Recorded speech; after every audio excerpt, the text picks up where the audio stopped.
The UK authorities gave a green signal for Equinor's North Sea Rosebank field, which is one of the nation's biggest new oil and gas projects in years. Now, the move is to bolster the nation's energy security and comes a week after the government diluted its net zero targets despite opposition from the environmentalists.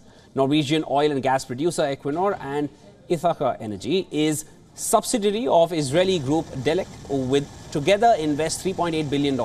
This will help develop the Rosebank field in the North Sea off the coast of Scotland. Equinor has an 80% interest in the project and Ithaca the remainder.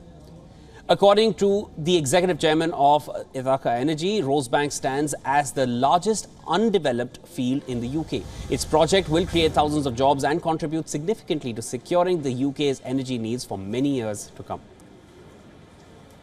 Well, firstly, the gas will be used domestically, as has been set out. In terms of the oil, it gets exported initially, but overall the UK is a net importer of oil, so much of that makes its way back here. So this, I think, is an important thing that's happened today. It's good for energy security, it's good for jobs and investment in this country, and overall it means lower emissions.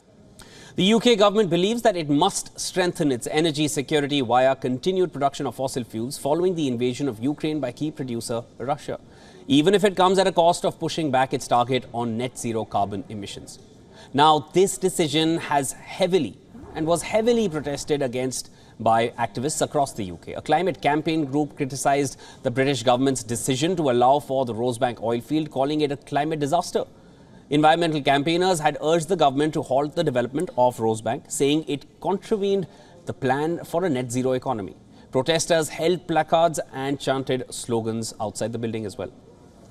If we're going to stay within a safe climate, which is that internationally agreed goal of 1.5 degrees of temperature rise, there is no room for new oil and gas fields. Existing oil and gas reserves and fossil fuel infrastructure are enough to take us past that critical threshold. So we simply can't afford to add more oil and gas to that existing pile. Now, many people said that Britain would struggle to benefit from Rosebank as most of the oil would be exported. Oil and gas output from Britain's North Sea has shrunk by 2/3 in the past 20 years. However, the industry is still a major contributor to the economy, supporting 200,000 jobs. It is also expected to provide £50 billion in tax revenues over the next 5 years. Their impact on the growth of the economy is a major reason why the British government is pushing for such oil projects.